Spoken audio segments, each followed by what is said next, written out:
Opa, tudo bom? Como vocês estão? Espero que tenham passado bem a semana. Tenha sido uma semana de boas leituras. Tenham aproveitado um bocado, estejam todos bem. E começamos mais uma live literária das quartas-feiras. Já são 26 ou 27, é uma quantidade boa e está muito agradável. Tenho recebido várias mensagens, contatos, depois das lives, dizendo de gente que vem falar que começou a ler determinado livro por causa das lives, que procurou determinado autor por causa das lives, e isso significa que essa atividade, essas conversas a respeito de literatura, têm cumprido o seu papel. Né? Que bom, eu agradeço muito. E hoje nós vamos tratar um pouquinho de Edgar Allan Poe. Né? O Edgar Allan Poe, um escritor que eu gosto muito. Especificamente vamos falar de um conto, o conto O Homem da Multidão, a partir de uma série de teorias ou ideias do nosso amigo Walter Benjamin, né? Dessa edição de Passagens pela UFMG. A tradução que eu estou utilizando, que eu utilizo, é a da Márcia Heloísa, publicada pela editora Darkside, uma ediçãozinha muito legal, uma tradução muito bacana. Enfim, vamos falar um pouquinho sobre a questão do urbano em Edgar Allan Poe.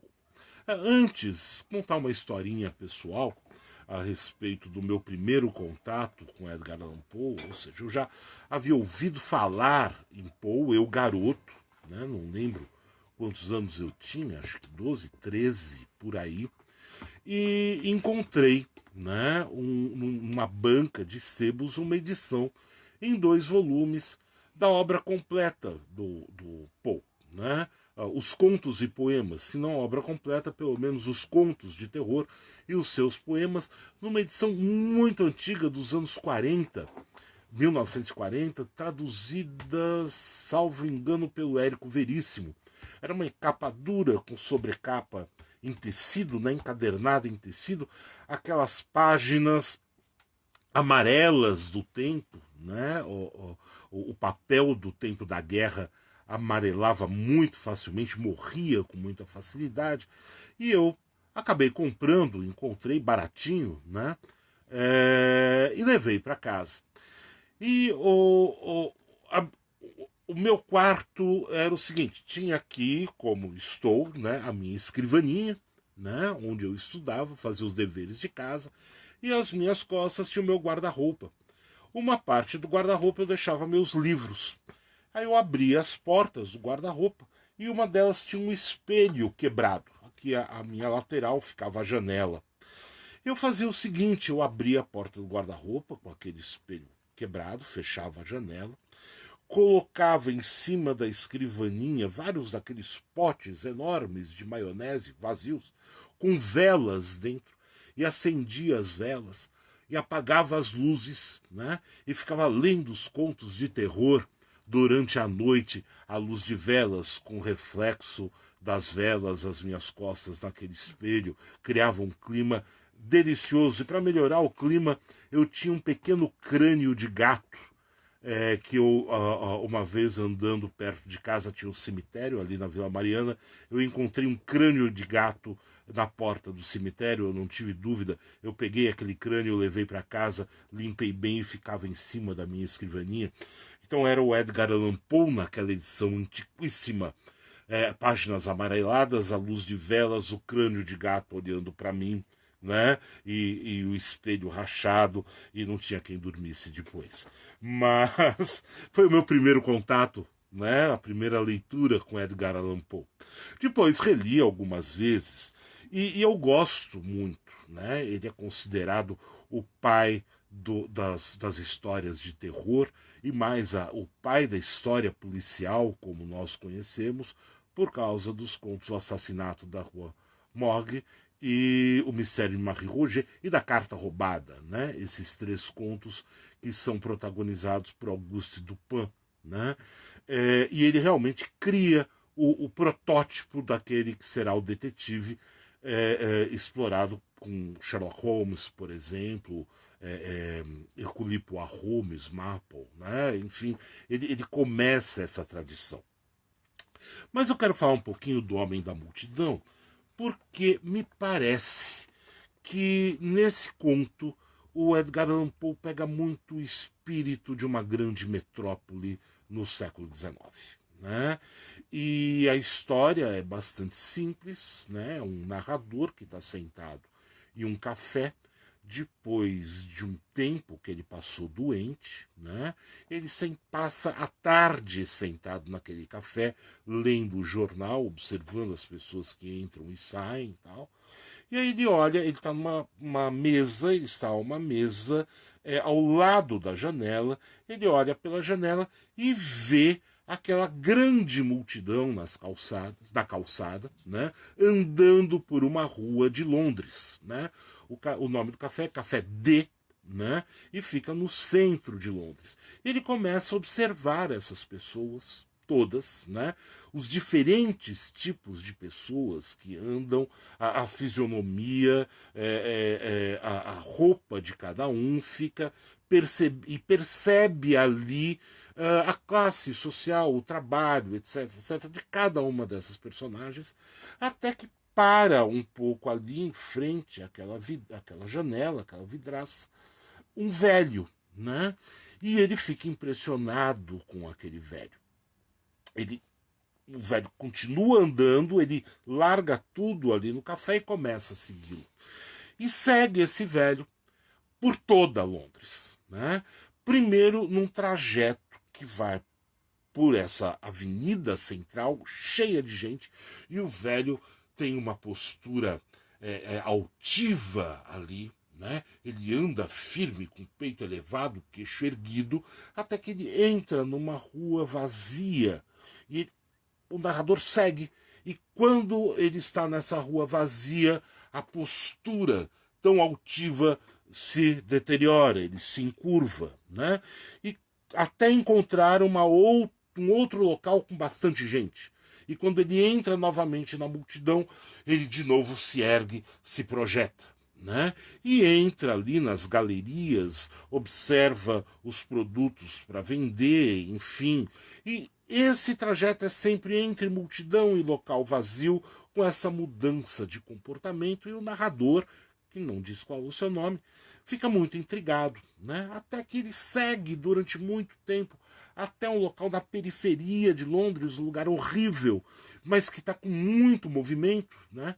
O centro da cidade de Londres já estava dormindo, né? As pessoas já haviam se retirado para suas casas, e nessa periferia, né, nesse subúrbio decadente, sujo, com muita gente ainda num bar aberto, com muito barulho, esse velho se ergue até que começa a amanhecer, o bar vai fechar, esse velho tem que sair, e a coisa que ele faz é voltar para o centro da cidade, onde começa a fluir de novo o povo. E ele passa o dia inteiro seguindo esse velho e observando, até que começa a anoitecer, o narrador extremamente cansado de seguir esse homem, ele para na frente, na cara desse homem, o encara, e esse homem não consegue enxergá-lo. Né? E o conto termina nesse embate, né? ou nesse olhar, né? de uma direção só. Esse é o resumão do conto. E me parece que nós temos aí muitas coisas que podem ser exploradas no conto O Homem da Multidão. Eu uso o Walter Benjamin, como eu mostrei para vocês, o Passagens, que é um autor da escola de Frankfurt, de linha marxista, porque o Walter Benjamin ele explora um dos seus grandes temas, é exatamente o urbano, né? E ele vai explorar essa questão urbana no século XIX em Paris. Né? A visão dele é sobre Paris. Mas as descrições e os insights que ele tem a respeito do núcleo urbano me parecem muito aplicáveis ao caso do Edgar Allan Poe. O Walter Benjamin tem várias obras interessantíssimas. A obra de arte na era de sua reprodutibilidade técnica é um clássico, né? O Baudelaire, Charles Baudelaire, um lírico no auge do capitalismo, é talvez a grande análise sobre Baudelaire e sobre a questão social em Baudelaire. E aqui, nesse Passagens, é uma série de aforismos, pequenos textos, rascunhos, que ele vai coletando citações de outros autores, que ele coleta no decorrer da sua vida para elaborar a sua filosofia social definitiva, vamos dizer assim. Definitiva dele, não definitiva enquanto filosofia. Só que ele morre antes disso. Ele comete suicídio em 1940, quando estava prestes a ser capturado pelos alemães, né? E ele deixa esse monte de fragmentos que acabam sendo organizados. Ele manda muita coisa para o Theodor Adorno, com quem ele se correspondeu durante toda a vida, e isso é organizado e publicado como fragmentos, né? E uma análise social. Então vamos começar, né, com o nosso Homem da Multidão.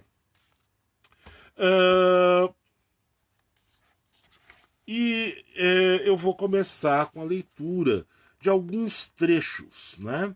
Primeiro, a localização que ele se coloca, né? Nós temos aqui.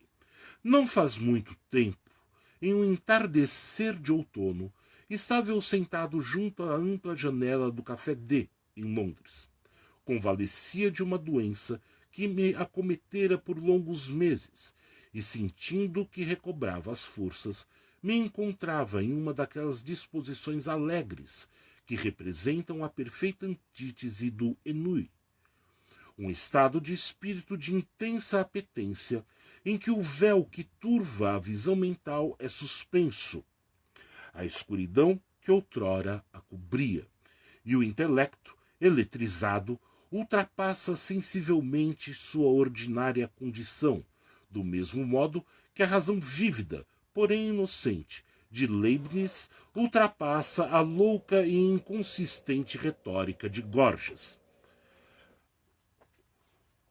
O simples ato de respirar era um júbilo, e eu extraía satisfação até mesmo de inequívocas fontes de sofrimento. Experimentava um interesse sereno e inquisitivo por tudo o que me cercava. Com um charuto na boca e um jornal nas mãos, havia-me distraído durante boa parte da tarde, ora examinando anúncios, ora observando o grupo variado que frequentava o café, ora perscrutando a rua pelos vidros esfumaçados do estabelecimento. Nesse trecho, ele coloca a sua localização. Né? Ele está num café com um jornal se distraindo. Né? Mas o nosso amigo Walter Benjamin vai dizer algumas coisas interessantes sobre esse tipo de figura. Deixa eu encontrar aqui, página 1276. Tá. 1276? 1276, é mais para frente. Desculpem, só um minutinho. Eu tenho que aprender a marcar as páginas. 1273, 76. E o Walter Benjamin vai localizar algumas coisas. Por exemplo, ele diz, né, que a figura do dandy, Baudelaire procura encontrar para a ociosidade uma utilidade como aquela que o ócio tinha na antiguidade. A vida contemplativa é representada e substituída por algo que se poderia chamar de vida contemptiva. Né? O que o Walter Benjamin nos diz é o seguinte: primeiro, a figura do observador da sociedade, que é esse nosso narrador, ele substitui uma filosofia antiga, né? E essa antiga da antiguidade mesmo, de Grécia, de Roma, que contempla o mundo em busca de uma verdade. A filosofia do novo ocioso, né? Eu lembrei agora de Sêneca, o Sêneca, nas suas cartas a Lucílio, propõe que o Lucílio abandone a atividade política, a vida política, para se dedicar à contemplação, por exemplo, se retirar da sociedade. O Walter Benjamin nos traz um outro tipo de contemplação. Do dandy, ou seja, este homem que se veste muito bem, que não tem que se preocupar com trabalho, não tem que se preocupar em ganhar a vida, não tem que se preocupar com absolutamente nada, mas tem toda uma postura, né, de classe elevada, com um bom gosto estético na sua vestimenta, vamos dizer assim, que passa os dias contemplando, mas não contemplando uma abstração ou não contemplando o mundo para buscar uma verdade como um filósofo. Né? Ele é um homem ocioso que contempla o outro, os outros, pelo prazer da ociosidade e pelo prazer da observação. Ele não tira daí nenhum benefício maior do que o simples prazer. Né? Depois, mais para frente um pouco, na 1278, ele identifica melhor ainda. Ele diz: a ociosidade possui poucos elementos representativos, embora seja muito mais exibida que o ócio. O burguês começou a envergonhar-se do trabalho. E para quem o ócio não tem mais um significado em si mesmo, gosta de exibir sua ociosidade. E aqui é a definição do burguês dandy. Né?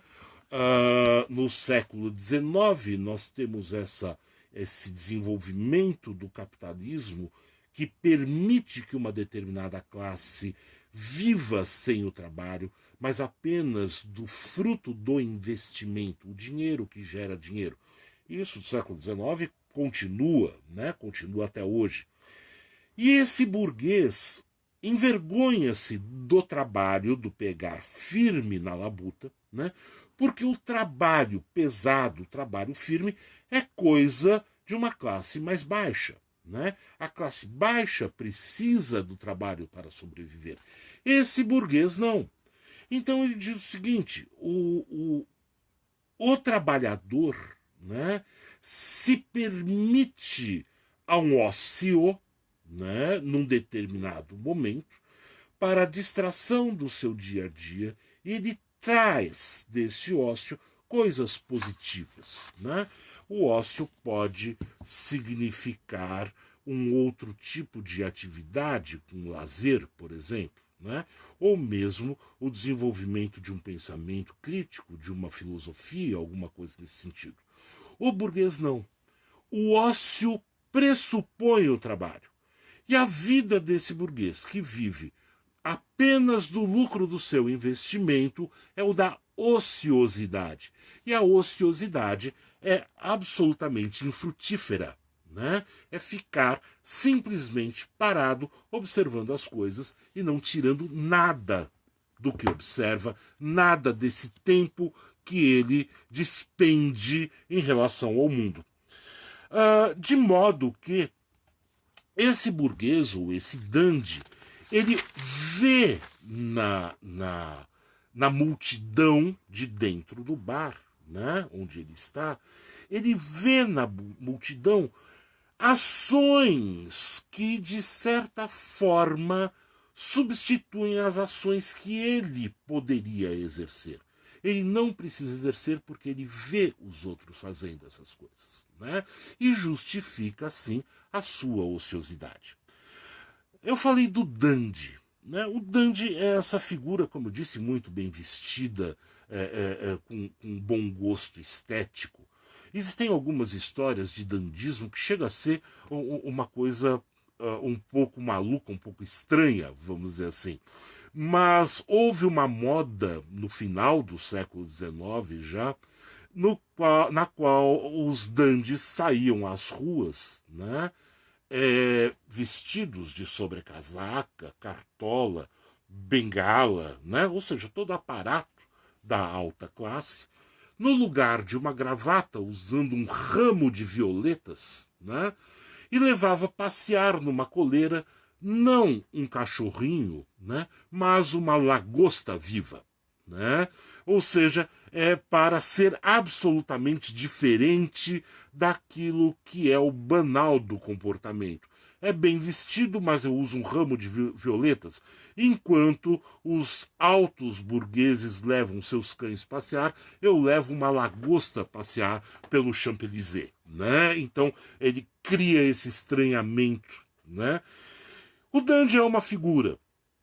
O dandy está ali para mostrar-se e caminhar pela rua.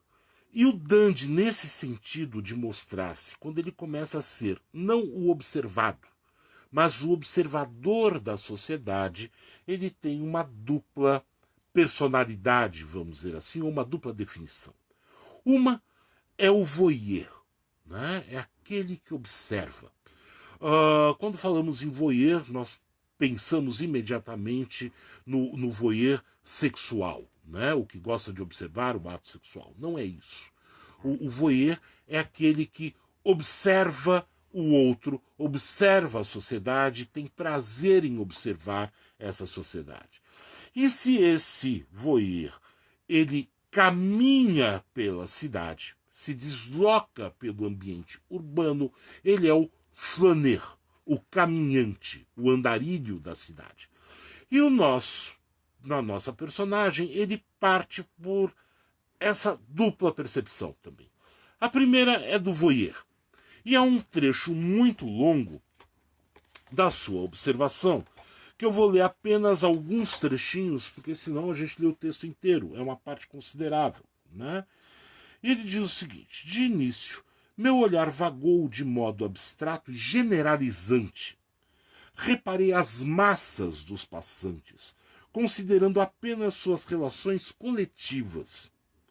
Não tardou, porém, para que começasse a distinguir detalhes e passei a observar com minucioso interesse as inúmeras variedades de corpos, trajes, trejeitos, andares, faces e expressões fisionômicas. Olha só que interessante, ele vai fazer o seguinte: num primeiro momento, ele vê a massa compacta dos passantes, sem a individualidade daqueles que ele observa. Aos poucos é que ele começa a individuar, né, cada um daqueles elementos que ele observa. E nessa individuação, ele vai criar uma classificação, né, de quem ele observa. A grande maioria de pedestres ostentava um ar confiante e objetivo, e parecia ter um único pensamento: abrir caminho na multidão. Franziam as frontes e lançavam olhares inquietos, mas não demonstravam sinais de impaciência quando eram empurrados um contra os outros. Apenas ajeitavam as roupas e seguiam apressadamente seu caminho. Né? Essa é uma parcela da turba, confiante, objetivo, com um único pensamento de seguir em frente e abrir caminho na turba, sem se incomodar se fosse esbarrado, simplesmente ajeitava o traje e continuava.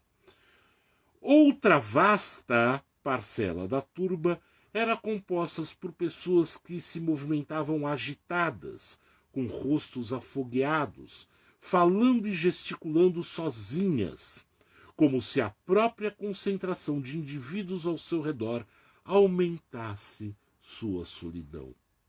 Quando impedidas de avançar, silenciavam seus murmúrios, mas acentuavam seus gestos e aguardavam com um sorriso vago e exagerado a passagem daqueles que obstruíam o seu caminho. quando empurradas, curvavam-se em ostensiva reverência, visivelmente atordoadas. Não havia nenhuma distinção em particular entre esses dois numerosos grupos, além das que observei. Seus trajes pertenciam à classe cujo termo decente define com exatidão. Essa é a primeira classe que ele encontra, dividido em dois grupos. Essa classe que será formada, depois ele vai descrever, de fidalgos, negociantes, advogados, comerciantes e acionistas, né? Que tem dois comportamentos. Ou o confiante, né? Que rompe o seu caminho para a multidão, para atingir seu objetivo, ou aquele que no meio da multidão sente-se ainda mais solitário e atrapalhado e confuso, né? Ele diz que o modo de vestir é o que se considera, como ele classifica, como um modo decente. São pessoas de uma primeira classe. E ele vai dizer um pouco mais para frente que essa turma não desperta o seu interesse, né? Essa classe alta, né, de fidalgos, negociantes, advogados, comerciantes, acionistas, não desperta o interesse do nosso narrador observador. Depois, ele vai buscar uma segunda classe.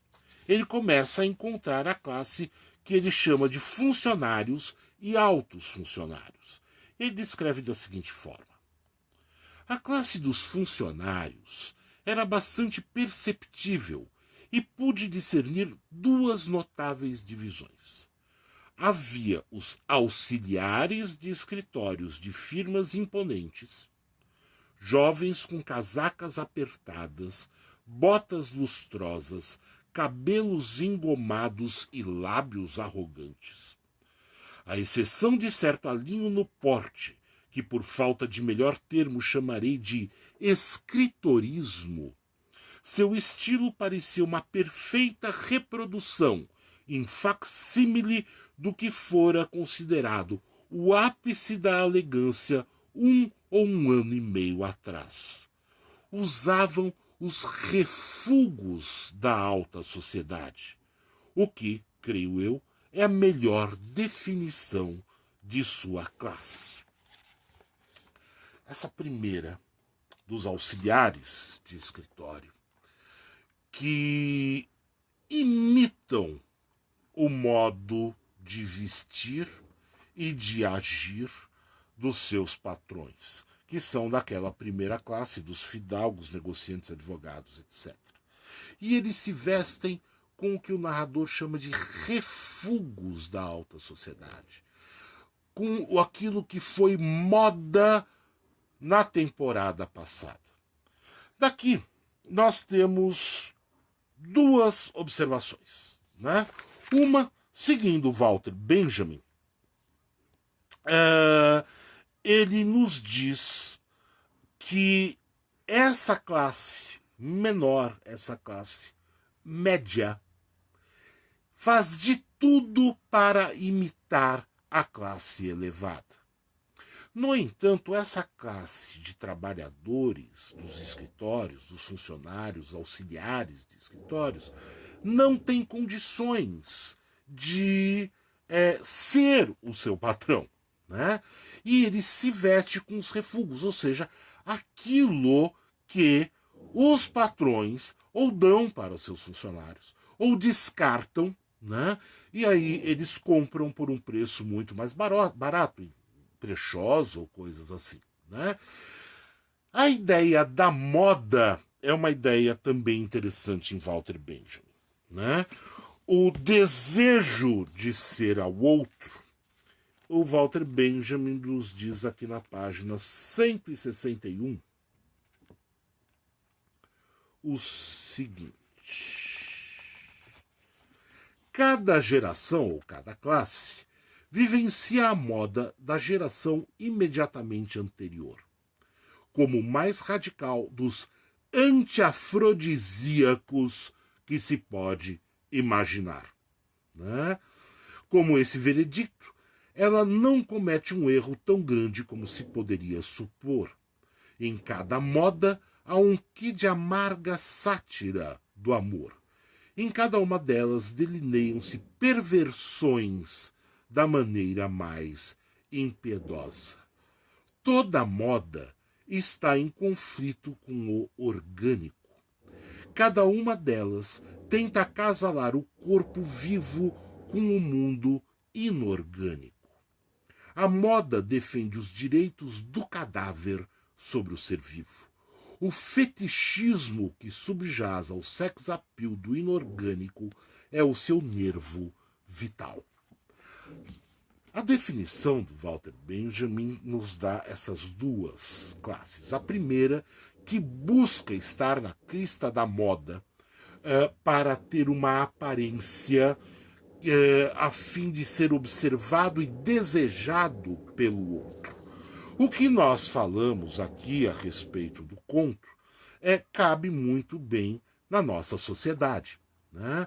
A preocupação com a roupa da moda, a preocupação com a cor do cabelo da moda, a preocupação com o relógio da moda, com o carro do ano, são substitutos, né, daquilo que seria a verdadeira sexualidade da pessoa. Ela projeta uma imagem e essa imagem serve para ser consumida apenas, né? A classe dos funcionários vive do refúgio disso, do resto disso, numa tentativa desesperada de imitação, né? E aí nós temos o comportamento imitativo, né? As grandes revistas, os magazines, né? As grandes revistas de moda, as grandes revistas da alta sociedade, a coluna social dos jornais, servem não para alimentar a alta classe, mas para alimentar uma classe média, média-baixa e daí para baixo, né, que quer viver como aquela classe elevada.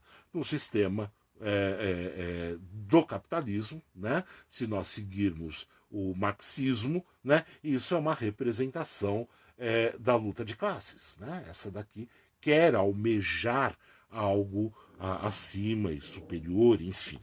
Né? Depois, nós temos uma outra ideia. Toda a imitação se dá por desejo. Eu quero ser o outro. Eu quero aparentar que sou o outro. Né? Walter Benjamin usa o termo sex appeal. Esse desejo é um fetiche. Se a gente relacionar essa questão da aparência e da imitação com aquela questão do dandy, a pessoa se transforma quase que em uma mercadoria. Né? E de novo a gente cai aqui em Marx. Né? O Marx vai falar do fetiche da mercadoria. A segunda classe, né, dessa classe média, desculpem, o meu vizinho resolveu fazer reforma a essa hora. É uma coisa fabulosa. Estão furando parede ali em cima. E depois ele fala dos altos funcionários de firmas tarimbadas e veteranos que eram inconfundíveis, né? E distinguiam-se por seus ternos com calças mais largas, pretas ou marrons, feitas sob medida para dar conforto quando vão se sentar, etc. Ou seja, das firmas mais tarimbadas, a sua vestimenta também é um índice de classe social. Finalmente, mais adiante, eu não vou descrever todas essas classes, porque senão a gente não termina de falar sobre o conto, mas depois ele classifica uma classe intermediária, né? Entre essa classe elevada, essa classe segunda classe mediana, tem uma classe intermediária mais baixa, formada por batedores de carteiras, jogadores inveterados, vigaristas, né? Nos vigaristas ele coloca os janotas, aqueles sedutores, né? E os militares. Ele não conheceu os generais no nosso tempo. E, finalmente, a terceira e última classe, a classe mais baixa que ele descreve, é encabeçada pelos judeus. Nós estamos aí num período no qual o antissemitismo, tanto na Europa quanto nos Estados Unidos, Poe é americano, era muito intenso, muito forte, né?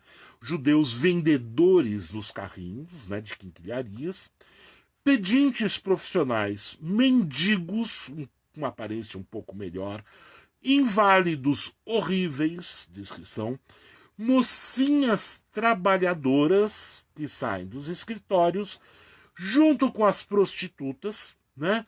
E o último dos últimos, os bêbados que vagam por essa multidão falando sozinhos, né? Todas essas pessoas ele observa pela sua janela e consegue identificar. Ele faz praticamente um tratado de sociologia, né, sobre as classes sociais que ele observa. Entre essas classes, há uma série de relações, né? Há um espelhamento, né? Os judeus que vendem quinquilharias com os negociantes, né? Os pedintes profissionais, os mendigos com os acionistas. Então nós temos aí uma série de relações, mas todas num processo de imitação interna. Até que finalmente ele vê o velho, né? E aqui na página 58, ele vê este homem. Enquanto me esforçava para analisar o significado que transmitia durante o breve instante dessa primeiro impacto que ele vê este velho, surgiu em minha mente de modo confuso e paradoxal uma série de ideias. O rosto exprimia vasta capacidade intelectual, cautela, penúria, avareza, frieza, malícia, sanguinolência, triunfo, jovialidade, terror excessivo e desespero intenso, supremo. Senti-me entusiasmado, surpreso, fascinado. Que história formidável não estará escrito nesse peito, pensei. Ele levanta-se, começa a seguir e diz: tive então excelente oportunidade para examinar sua figura. Era baixo, muito magro e aparentemente muito frágil. Embora os trajes estivessem, de modo geral, imundos e esfarrapados, quando o clarão intermitente dos lampiões de gás o desnudava, pude reparar que os tecidos eram de boa qualidade, a despeito da imundície. Além disso, a menos que tenha sido ludibriado por meus olhos, entrevi por um rasgo da sua abatuada capa, visivelmente de segunda mão, um diamante e uma adaga. Tais detalhes acentuaram minha curiosidade e decidi continuar seguindo o estranho. Essa questão do olhar, né, e de atribuir significados àquilo que o narrador observa. O Walter Benjamin, está nesse volume, o Walter Benjamin vai nos dizer o seguinte a respeito do flaner. Aqui o narrador, já o flaner, já está andando pela cidade. A fantasmagoria do flaner, a partir dos rostos, fazer a leitura da profissão, da origem e do caráter. E é exatamente o que esse narrador observador faz, né? Ele olha aquela face, olha as roupas e começa a identificar, né, quais são as características deste homem, o que este homem faz, né, como este homem age na sociedade. É um homem da decadência, ele está decadente. As roupas são velhas e esfarrapadas, mas tiveram qualidade. E aqui nós temos dois índices de alta classe, um diamante na mão, que ele observa, e uma adaga. Ou seja, é um homem que de alguma forma decaiu na classe social, né? E depois, um pouco mais adiante, ele faz uma outra observação, na página 739. A figura do flaner, nos diz Walter Benjamin, prenuncia a do detetive. O flaner devia procurar uma legitimação social para o seu comportamento. Convinha-lhe perfeitamente ver sua indolência apresentada como aparência por trás da qual se esconde de fato a firme atenção de um observador, seguindo implacavelmente o criminoso de que nada suspeita. Ou seja, o flaner vai seguir as pessoas para observá-las, e isso prenuncia o detetive, né? Não por acaso o próprio Edgar Allan Poe tem uma série de 3 contos na qual a sua personagem é um detetive Auguste Dupin. Né? A gente já falou dos assassinatos da Rua Morgue, o mistério de Marie Roget e a carta roubada. Né? E é o detetive que observa as coisas em detalhes, e a partir desses detalhes do mundo que ele observa, ele chega a conclusões lógicas. Né? Então nós temos aí essa outra ideia. E isso vai pronunciar o flaner. Né? Finalmente, ele identifica as mudanças de comportamento. E aí nós temos aqui, vamos ver na 59, ele entra então nesse movimento, nessa rua cheia, com muita confiança, e diz o seguinte: certa feita, enveredou por uma rua transversal, que, embora abarrotada de transeuntes, não estava tão congestionada como a principal. Sua transformação de comportamento foi notável. Pôs-se a caminhar mais vagarosamente e parecia menos determinado do que estivera até então, mais hesitante. Atravessou a rua de um lado para outro repetidas vezes, sem objetivo aparente. Né? A figura desse velho é bastante curiosa, porque ele murcha, ele perde vigor se não está na multidão. Né? Ele depende de estar inserido em um grupo muito cheio, não importa qual grupo.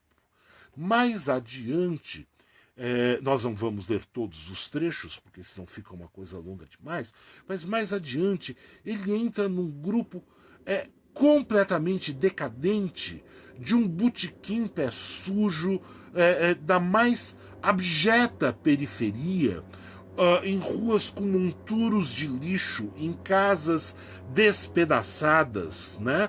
Ou seja, em pessoas que não têm nenhum tipo de conforto e bebem as coisas piores, ou seja, ele entra em outro ambiente, mas já ainda assim é um ambiente com muita gente, e isso faz com que ele se reerga.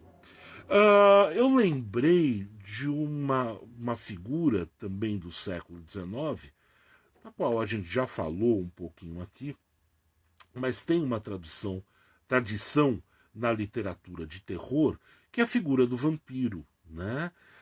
O vampiro que se alimenta aí do sangue do outro, mas uma espécie de vampirismo no qual esse velho se alimenta da presença do outro. Né? Olhem bem, nem o narrador descreve e nem o Edgar Poe tem a intenção de explicar por que esse velho age dessa forma. Né? Mas ele deixa implícito que este homem só consegue sobreviver e ter sentido na sua vida na relação que existe entre ver e ser visto, notar e ser notado. Ele só tem sentido se inserido num grupo social, ele só tem sentido se estiver no meio da turba e da multidão, no meio do ruído. O silêncio E a solidão para este homem são insuportáveis, representam a morte. Arriscando um pouco, né, lançar o olhar para o nosso tempo, mas eu vejo muita gente, exatamente como este velho retratado, hoje, que necessita do ruído constante. Não consegue ficar em silêncio em casa, mas precisa ter a televisão ligada ou o rádio ligado e o barulho constante para dar um sentido exterior à sua existência. Né? A aflição de se chegar, sei lá, numa sexta-feira e não, como dizem na internet, não sextar, né? Não pertencer a um grupo que faça ruído de alguma forma. A ânsia da sociedade. Isso é fruto da modernidade. Né? Esse comportamento é fruto do mundo moderno. E o homem moderno perde, assim, a sua individualidade. Ele continua solitário, mas traveste-se com uma aparência de pertencimento. Né? Enfim, é a psicologia das massas. Né? O Freud ele desenvolve essa teoria quando ele analisa o comportamento da massa pré-Segunda Guerra Mundial. A necessidade do indivíduo anular o seu eu em relação àquilo que lhe é determinado pelo exterior. Ou seja, ele substitui o seu ego pelo superego. Né? Ele, assumindo o superego, ele bloqueia os seus impulsos mais íntimos, o seu id, né? Aquilo que o moveria naturalmente de forma mais agressiva. Ele necessita da identidade de grupo para conseguir sobreviver. O exterior dá o sentido para a sua vida. O Freud vai falar que isso é um substituto da figura paterna. Eu gosto muito do Freud. Um colega aqui que assiste às aulas, às lives e tudo mais, falou uma vez, parênteses, né? É curioso, Fábio, você é um católico que gosta de Freud. Eu falei, mas eu gosto de Freud porque ele tem sentido, né? Ele tem muito sentido, inclusive.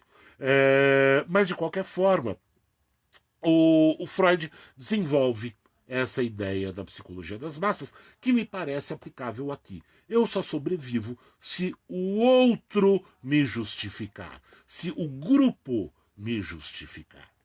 Depois disso, um pouco mais adiante, esse velho faz uma coisa muito curiosa. E o nosso narrador nos diz o seguinte: durante hora e meia, passamos nesse lugar, uma galeria, precisei redobrar minha cautela para permanecer próximo, mas sem chamar sua atenção. Por sorte, estava calçando galochas e podia se encaminhar no mais perfeito silêncio. Começou a chover torrencialmente na cidade. Em nenhum momento ele atentou para a minha presença. Entrou em uma loja após a outra, sem perguntar preços, sem proferir uma só palavra, fitando as mercadorias com um olhar frenético e vago. Intrigadíssimo com seu comportamento, tomei a firme resolução de não abandoná-lo. Então nós temos aqui um outro ponto. Ele entra nas lojas para ver as mercadorias sem comprar nada, mas com um olhar frenético e vago. Né? Observar. E o Walter Benjamin, aqui no Passagens, nos diz o seguinte, que o Flaner é o observador do mercado. Seu saber está próximo da ciência oculta da conjuntura. Ele é o espião que o capitalismo envia ao reino do consumidor. Né? O Flaner está vinculado diretamente com os objetos que podem ser consumíveis, porque ele figura observadora, é também um ser observado. Ele que necessita da multidão para se justificar, né? Só se justifica, na verdade, se também for observado e se também ele for um parâmetro imitativo para o outro. Né? O capitalismo funciona exatamente assim. Né? O capitalismo ele não serve para nos fornecer ou oferecer aquilo que nos é essencial, mas aquilo que nos é supérfluo. Estudar publicidade tem as suas vantagens, né? Porque o essencial é casa, comida, roupa, saúde, né? São dados muito simples, vamos dizer assim, que são de uma necessidade básica, lazer, né? De uma necessidade básica. O capitalismo ele serve para dizer o seguinte: olha, você tem isso, mas é insatisfatório. Né? Ao invés de você ter o alimento, né, cotidiano do seu arroz, feijão, proteína, salada e tudo mais tal, você precisa de algo mais divertido. Não melhor, não mais saboroso, não mais saudável, não mais com mais proteína, né? Nada disso. Algo mais divertido. Você precisa dos 2 hambúrgueres, alface, queijo, molho especial, cebola picles, o pão com gergelim. Né? O capitalismo ele serve para essa substituição. Então, o flaner como mercadoria, ele observa aquilo que não será consumível ou não é necessário. Né? Ele se coloca como um produto, digamos assim, que deve vir a ser também imitado. E hoje, nós estamos na pandemia, a quantidade de propagandas e de sites que aparecem nas redes sociais pipocando, vendendo de absolutamente tudo o que se imaginar, é imensa. Porque esse é o chamariz, né, que me provoca para uma autossatisfação. Eu vejo no site uma coisa que, aliás, nós compramos porque não estava sendo vendido, mas estava distribuindo como brinde. Isso foi muito legal. Uma forma de gelo em formato de granada. Absolutamente inútil. Né? Uhum. Como estava de graça, nós pedimos e recebemos recentemente, não está por aqui a nossa granada, senão eu mostraria para vocês. Veio do Cazaquistão. Né? Uzbequistão, pior ainda, veio do Uzbequistão, mas num site em português. Né? Ou seja, ele diz o seguinte: olha, isso é absolutamente inútil, mas é divertido, você precisa urgentemente. Né? Se é de graça, você fala, opa, tudo bem, venha. O problema é que o capitalismo não fornece isso para ser de graça. Ele fornece isso como um chamariz.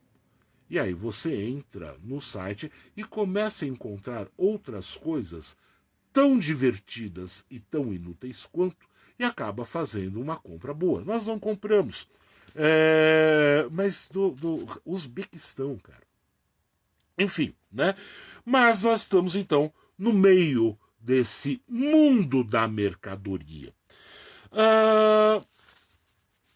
E, finalmente, né, nós temos aqui uma ideia, né? Ou seja, ele caminha por toda a madrugada, ele persegue esse homem por toda a madrugada. Quando fecha ali o bar na periferia, esse homem volta para o centro já amanhecendo. O conto é de 1840. O conto é de 1840. Em 1848, ou seja, 8 anos depois, página 718, 719, está no outro volume, uma coisa bem divertida que vai agradar alguns, né, mas nem tanto outros. Em 1848, um sujeito inglês em Londres, chamado Engels, num texto chamado A Situação da Classe Trabalhadora na Inglaterra, nos diz o seguinte: uma cidade como Londres, onde se pode caminhar durante horas sem chegar sequer ao início do fim, sem encontrar o mínimo sinal que indique a proximidade do campo, é algo realmente singular. Essa centralização enorme, esta aglomeração de 2,5 milhões de seres humanos em um único lugar, centuplicou a força desses 2,5 milhões. Elevou Londres à condição de capital comercial do mundo, criou gigantescas docas e reuniu os milhares de navios que navegam continuamente no Tâmisa. Só mais tarde descobrir-se-á o número de sacrifícios que isso custou. Depois de percorrer durante alguns dias as calçadas das ruas principais, percebe-se que estes londrinos tiveram que sacrificar a melhor parte de suas qualidades humanas para realizar todos este milagre da civilização. Esse comecinho já fala do tamanho da cidade. É exatamente o que o Poe está falando como literatura, né? E o que eles tiveram que sacrificar? Os trabalhadores da doca são esses que moram na periferia, né? O próprio tumulto das ruas possui algo de repugnante, algo que revolta a natureza humana, etc. A indiferença brutal, o isolamento insensível de cada indivíduo em seus interesses particulares vem à tona de maneira tanto mais repugnante e ofensiva quanto mais esses indivíduos são confinados naquele espaço reduzido da periferia. E ele vai fazer um tratado da sociologia do trabalhador. Engels foi o parceiro de Marx durante a boa parte da sua vida, né?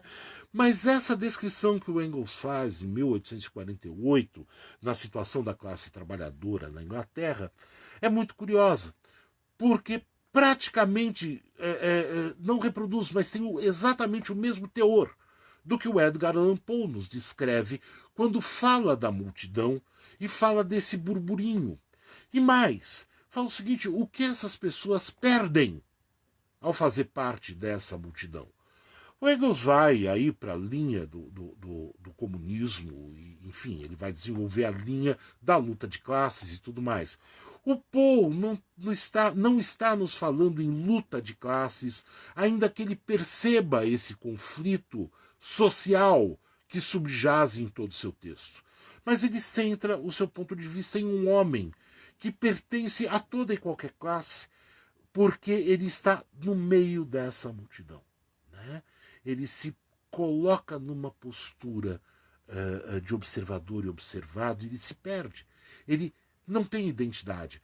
Assim como qualquer homem de qualquer cidade, de qualquer centro urbano, perde a sua identidade, né? Nós somos anulados constantemente no meio do trabalho, né?